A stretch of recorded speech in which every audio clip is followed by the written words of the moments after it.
Hello again, and welcome to Winning with the Wrangler at Dick Powell's Leadership Corner, brought to you by Earth, Wind, Fire, Water Training and Development, where our passion is building leaders of today and tomorrow. The information on today's program was gathered from many different places and many different people. So if you hear yourself in it, well, it's not all about you. For speaking appearances and support, no problem. Give us a call, 727-422-1833, or send me an email, dick@ewfw.org. I'd like to welcome Miss Robin with us today. Robin, how you doing? I'm terrific. I understand our topic today is just a little bit different than we normally talk about here on Leadership Wrangler, but the topic is, am I invisible? Well, yeah, let's qualify that. It's something a leader needs to keep in mind. Do you have people sitting at your table that feel invisible?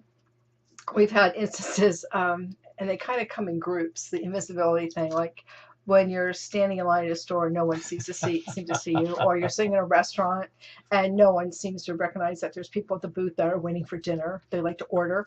And then there's the invisibility on the road in your car, which can be very, very dangerous. That's kind of scary. And you have to wonder, because we don't drive gray cars anymore because we felt like they must blend in with the road. We drive cars with color, or in your case, white. But anyway, the things are invisible. Think about when you were in school as a child.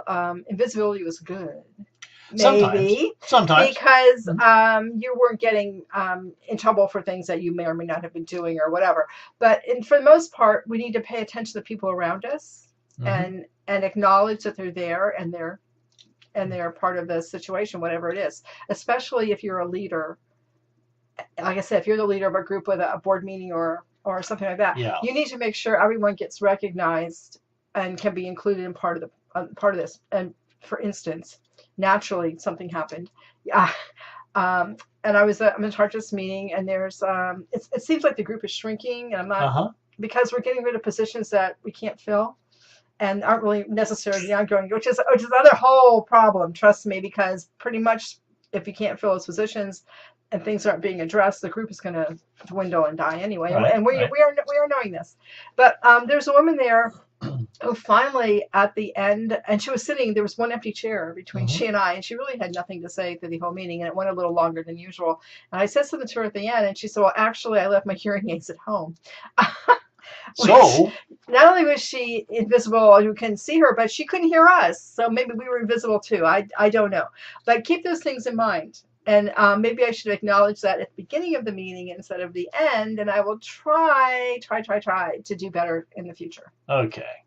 So, am I invisible? Well, what a loss when people nearest you don't see you, hear you, pay attention to you. They say you cannot be a prophet in your own backyard and have to have a meaning and relevance. You need to come within 100 miles away. How silly is that? That's ridiculous. Can anyone really have more thoughts, ideas, and impact on you just because of the distance? I would argue that point to my grave. It makes it really funny that there are certain organizations that you're involved in, and someone from some other state comes in, and all of a sudden they're like come right on in, give us all your information and ideas. And when you've been sitting there all your whole time and you've been doing the same thing, but you may have been saying the same thing. Actually. So what Robin and I are really doing here is we're saying take the time today to see. To really look. To really see those around you and what they have to offer. Now, a lot of times this means when you're a leader in a group, there's those quiet people who have a lot to offer. Oh, man. But for some reason, they're not really comfortable about speaking up. Now, that could be that the leader before you or something else had put them down so many times that they just were done. They were tired of speaking up and being smacked down. Right. That could be the situation. Well, and I have a friend, long time friend. We've been involved in many organizations, and in some she's had a lot of credibility, and other ones not so much. but for some reason I haven't figured out why yet, because I don't view people this way. But when people meet her, they think she's like not altogether up here. Like she's just not real bright. And on the other hand, she's very bright. She's very Oh, she profound, and is. she's Yeah. awesomely intuitive about things. Hmm. And she's one of the people I call when I need to know: did I misbehave? Did I overstep? Did I understand? Well, should I have been invisible at the time when I was trying to be heard and seen and listened to and acknowledged? She's one of the people I would call. But again, I don't really understand why all of a sudden, when new people come on, they just look at her like she's not very bright at all. Like I said, that's not true. So here's the situation we're talking about, is that you will be amazed at the knowledge and experiences and the ability that other people have, right, if you give them half an opportunity to express it. But again, not everyone has that ability to stand up and say that right off the bat. Well, that's smart too sometimes. Well, being understandable is a big piece of this, but you need to be understandable in a meaningful way. And you need to keep, when you're talking, and this is difficult for us, as you can tell, as we ramble on in the show, that you keep your statements and your comments and your input clear and concise, and you do not keep saying the same thing over and over again. That's called beating a dead horse. And believe me, after you've said it twice, nobody is listening. Whether it's good or not, they've already heard it. They either have accepted it and assimilated it, or are incapable of doing that. So you're becoming not necessarily invisible, but a drone. So, and that really depends on what you're doing. If it's the vision and mission, that needs to be repeated all the time. That does. Okay, but if you're telling the story, don't tell the same thing. Yeah, don't tell the same story. Even change the people in it, it'd be okay. Okay, yes. But we seem to be always looking for answers. That's all of us. I know. I always have the questions. From those around us, when we come into our circle from somewhere else, and that person sitting right next to us could say the exact same thing, mm-hmm. but we give more credibility to that person who is new and coming into it. And sometimes it's because maybe they changed 2 words. And their words have a better connection with who they're talking to than your words. Mm-hmm. And sometimes you've been there for so long that mm-hmm. you're just, hey, that's Robin and Dick. That's them again. And I'll tell you, there are times when I have said things to people in a meeting or on a phone conversation or something about an organization, and suddenly I'll hear that my exact words, or pretty darn close to them, coming back to me from someone else. I'll say, "Did you da da da da da?" And I'll just look like, I don't know if they know it came from me or not. I just go and I say, "Really? Isn't that interesting? I think I could agree with that." You don't have to tell them I said it first. Just be quiet and accept the fact that they're talking about what you said and they're giving it credibility. This whole thing of not being seen and being invisible, it happens to everyone. I can tell you that the number one reason that some churches are not doing well is because people walk through the front door and they're invisible to the people who are already there. Yes. We've learned the same thing in other businesses. We were in a large organization, and we were looking for a new computer. And we walked in. There were 6 salesmen standing around talking to themselves and each other. Oh, I remember this. And there was a lot of people around, but they were more involved with each other than they were anybody else. And we were just invisible. All of a sudden, they went off and started talking to other clients. And we were still standing there, and they kept looking at us with these weird eyes, but didn't come over and talk to us. We were invisible. And so we walked out the door. We did not buy from that organization. And I'm not sure we've been back in the store. We have not. And I probably will not go back in that opportunity. There was that statement about people don't remember what you were wearing or what you had to eat or anything like that, but they're going to remember how you made them feel. Yeah. So do not ever let someone leave feeling like they were invisible. And that's the point, is you have to be intentional about this. Mm-hmm. If you're not intentional about making sure you're including others in your world, in your opportunity, in your conversation, if you're a leader, you need to be intentional about it. Right. And it might need to be part of your leadership training as you're replacing your leaderships on their term cycles and things like that, that you talk about making sure that everyone that comes to that meeting that's a new leadership mm-hmm. feels involved and included, and like a visible, viable person, not like a shut mouth in a chair. one of Just the biggest saying. things that we're seeing, we're oftentimes brought into organizations and we're asked, how come our organization isn't growing and moving, and what seems to be opportunity? Quite frankly, when those organizations are churches, what we find over and over that it's very hard to find pastors who are good at many different things, and one of them is being relational to the people. And this Right. thing of being, They're always the pastor. being ignored or being invisible really will tend to stop that right there. But this instruction thing that Miss Robin is talking about is highly important. We as leaders have a basic job, and that's to build more leaders. Right. And leaders need to be intentional about building rapport as well as relationships with everyone within their reach. Now, Remember, as a leader, your part of your functionality might be to have someone ready to replace you. that's actually You can't keep that position very long and be effective. Not more than 2 that's or your 3 job years. is to part work of your yourself job. out of a job. Right. But you can't do that if you don't take the time to be intentional Intentional. about building that relationship with someone else and all the other people around you. And the growth. This is super important to make sure that you happen. Now, when you ignore people, even unintentionally, here's what happens. They go and tell a story. And that story gets told over and over and over. And the terrible part about it is that story gets told to one person who tells another person, who tells another person, who tells another person. All of a sudden, it really becomes the truth of the organization. And the story changes. Every time it's told, it's not told the same way. We belong, and it changes. We belong to a large organization. Whether it's true or not. That's called the Frozen Chosen, which I hate. I truly dislike it greatly. I don't hear that much anymore. And the reason for that is because you are what you say you are. You become who you say you are. Right. It just goes in the grain. So as you're out and about, if you're a leader in your group, make sure you're intentional about it. Let me tell you a good story. When I was the director of an educational opportunity at a large organization, the person that I worked for and reported to was always kind of disgruntled with me because I was usually never in my chair in my office. You see, I felt it was so important to meet everybody at the front door every single morning and then welcome them in and make sure they got the right class and make sure they got the right place. And if not, I'd walk them to that location. I would talk to them.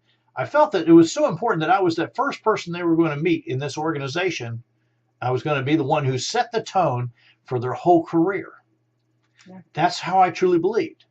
The gentleman I worked for, on the other hand, thought it was more important to take and be on those phone calls all day long. Well, what I found out was the people that I had interacted with years afterwards, and now that I've been retired for a long time, when I run into them at the grocery store or I run into them at some other place, it amazes me, what do they remember? They remember very little about what I taught them or what we did, but they always remember that first encounter at the front door. And that's what we're talking about here. And that goes so far. Like I said, they remember the way you made them feel. So setting that tone. Angelou. It is Maya. Okay, I was saying, well, give some credit here. Who's a very profound theologian. The whole thing that we're trying to go over and over is the invisibility in the prophet and the non-prophet, the religious, even in our homes. Remember, it's your business, your opportunities, your friends and family. How many times have you walked into the front door, you've been so preoccupied about either what happened at work or preoccupied at the drive home, that you kind of ignored everyone as you walked through? How many times have you been, we just had holidays. Mm-hmm. How many times over the years have you walked into a family, the extended family, all the brothers-in-laws and sisters-in-laws and grandmothers and great-grandmothers and nieces and nephews, and really sat in a corner by yourself because nobody wants to talk to you? It's an invisible time, and that's something that you need to be aware of in your family. Take time when they're at your house, especially if they're at your house. Because somebody else's house is not necessarily your job, but your house, to make them feel welcome and exchange a few words, even if it's only, hey, great to see you, what you been up to, that's very important. it's very important to have those kinds of conversations in any opportunity, business, friends, or fellowship, church, whatever, to get to know the people One of the things I'm really on trying a to personal level. encourage us all to do as leaders is to make sure we're reaching out. Mhm. We're always being intentional about where we're at and what we're doing, the words we're using, how we're being seen.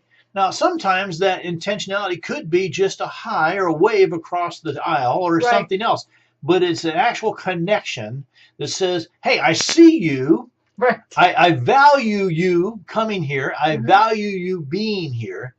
It's And nice to see you. it's that value that you're being placed on.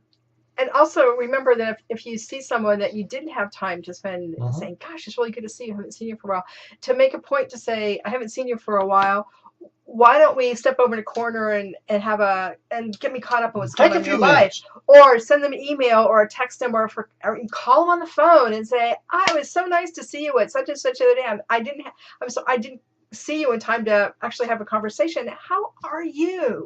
Now, here's what will happen when you get really good at this. What will happen is if you miss someone, they'll come and see you. Yeah. It is amazing to me when I start down on Sunday mornings and I start down at the front of the church and I start walking up and I see everybody and shake hands and give hugs and all those kind of things, that if I miss someone who I came in while I was doing it, can I kind of slip past me? They'll come to me and say, hey, you missed me. The passing of peace, Tyler. Dropping out of you for a hug. Yeah. It's a good thing, and we hope at that same time that they're getting more inclined to do the same where they go, to talk to everybody, to speak, to say hello, to be intentional about being friendly. People do what people see. Doesn't cost you anything. And people repeat what people hear. That's right. And the most important part of this thing is taking this invisibility out. You're going to sometimes see people who maybe you're not real comfortable with. Maybe they're different. Maybe they look different, like talk different. Maybe you've had a situation in the past where they have put forth that they didn't care for you. It really doesn't matter. It matters that you make them feel valued. Right. And if it is the whole value is nothing more than a hi, how are you doing?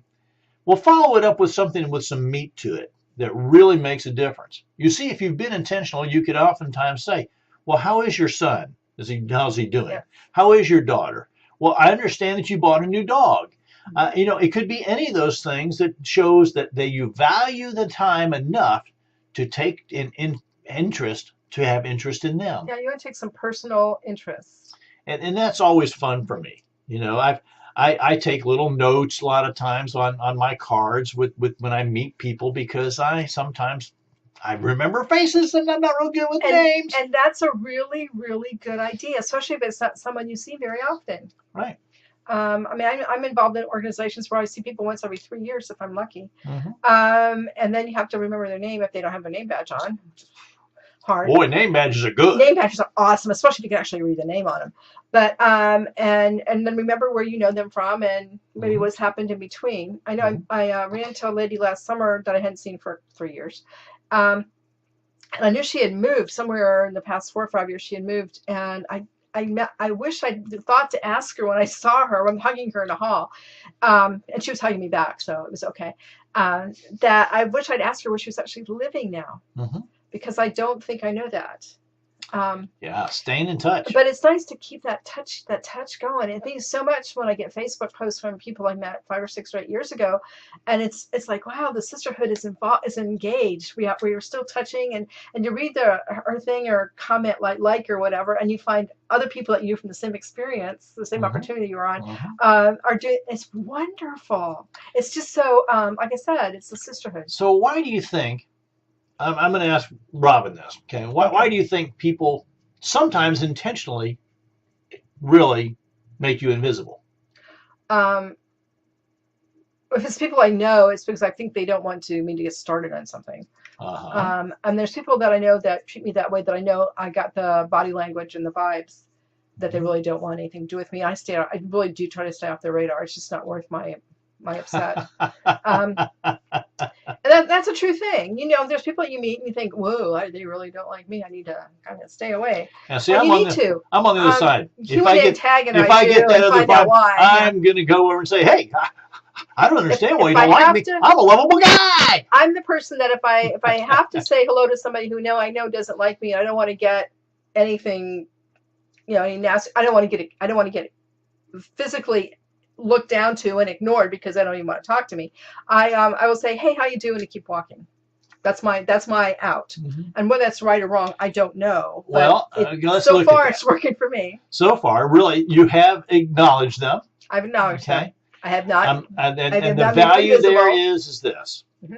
I acknowledge you, even though I might not like you, you might not like me. I'm acknowledging your presence. Mm-hmm.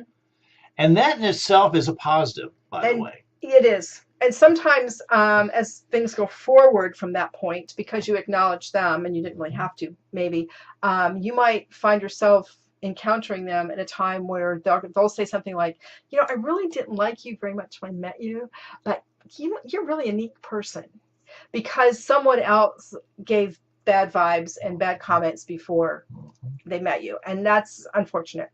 Yeah. It does happen. Here again, this intentionality that we're talking about, it needs to happen at the grocery store, when you're going out to eat, when you're standing in line. You can be nice. It doesn't matter where. You can stand in line and say something nice to someone. You know, you can just smile and just say, smile. Can you believe we picked the wrong checkout line again? I mean, you know, yeah, that was kind of funny today, actually. That was funny. That was kind of funny, but you know, it happens a lot. It's the whole piece. It's the whole piece. But I think I find, because I am more of I know it doesn't come out, but I am more of an introvert than an extrovert in those kind of situations. Dick is in your face. I'm very introverted. So we work very well together. But I do know that when I take a moment and smile and speak to the person behind me or in line or something, that I get the impression that they've been treated invisibly. They're very glad that someone acknowledged the fact that they can see them. So take that in mind also. If they don't want to talk to you, they'll make that known. I think all of us like to have the opportunity to be recognized. Right. That I'm being seen. That I'm a real person. Really here. And I'm really there. I think all of us look for that connection with other people. Whether we want to admit it, whether we're introverts or extroverts, I believe in my heart that we all are looking for that connection with someone else and with other people. So as we walk through life, I think it's something we need to be intentional about, and that is recognizing those people. Now, the other day I was recognized by a driver who almost ran me off the road, and he saluted me. He saluted me very nicely. And I probably could have gotten really angry about that. But I came to realize that it was a person who just did not see that big white van, and he pulled out in front of me. Now, I could have gotten terribly nasty about it, but here again, what would that have accomplished? Nothing. So be intentional about being intentional about who you're contacting. But again, I caution you at the thing is people repeat what people see. And I've seen it over and over when I smile at someone in the checkout line, or I take and hold the door open for someone, that I see them later do the same thing for the next person. How important is that we pass that opportunity on to be seen and heard? And a lot of this is just courtesy. Well, and I don't know where we teach that, where we learn that. I don't know, but I know that courtesy we're losing it fast, especially on the road. Civility is something that goes along with this whole thing of being invisible. Yeah. You know, this thing of acting in a certain way and then pretending no one saw you do it is a whole different ballgame. We've all done that. The thing is, well, one time I did that was when I fell from the top of that pole. But I jumped up really quick and looked around to make sure no one saw me.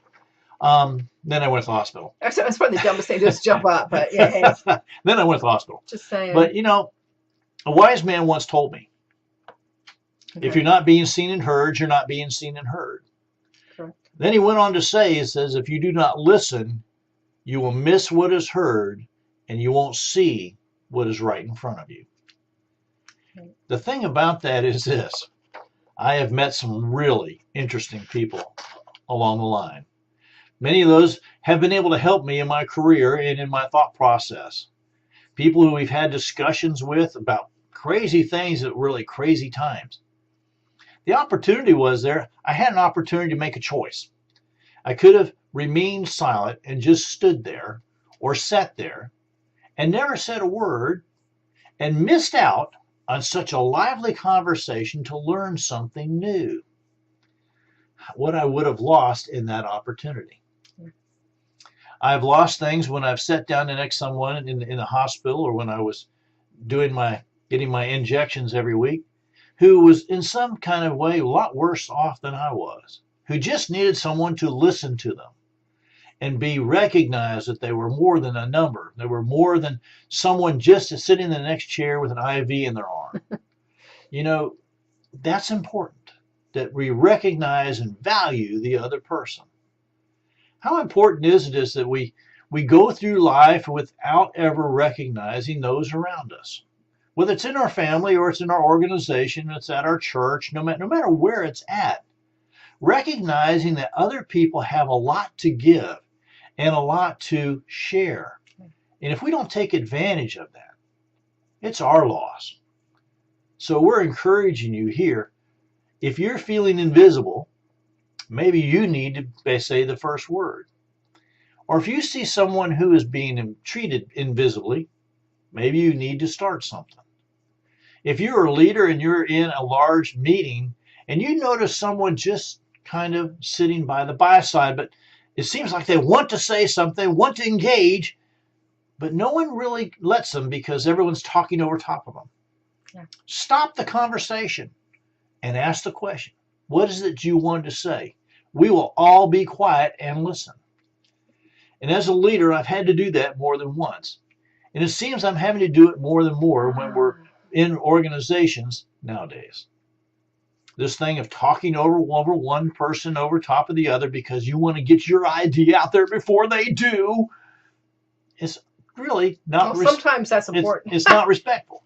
But it's not respectful. And again, encourage people to always be clear and concise. I mean, say what you need to say, but don't oversay it. Don't say it 5 or 6 times to the same group, and try to keep it concise. And leaders, this is something you can instruct. You're getting into people's attention spans, and again, if they've heard it before, leaders have an opportunity in today's world to really do some instruction that really will help us all.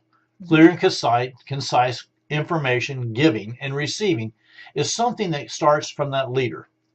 If they see the leader stand up there and palaver for half an hour over nothing, right, and give nothing with it, well, you know what? They seem to think that that's what they need to do because people do what people see and people repeat what people hear. Yes.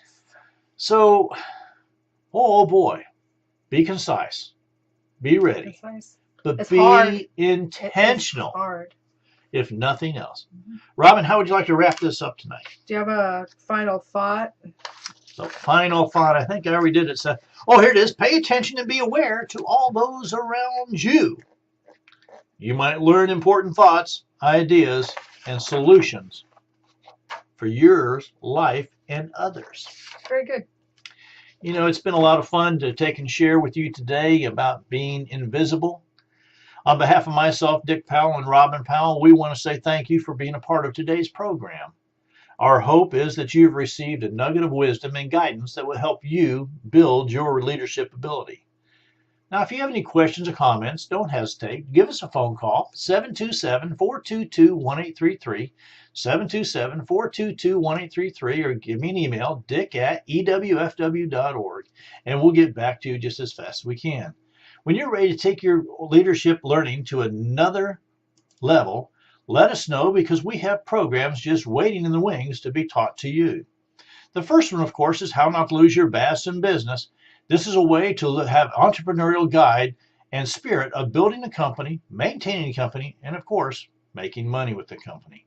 Some of the other courses we offer are Sword of Success with Coaching Skills, and this is 52 tips on how to empower yourself and others within your organization. Now, when you know that you're ready to take and have Miss Robin or myself come and give your team an opportunity of leadership and opportunity, give us a phone call, 727-422-1833. Send us an email, dick@ewfw.org.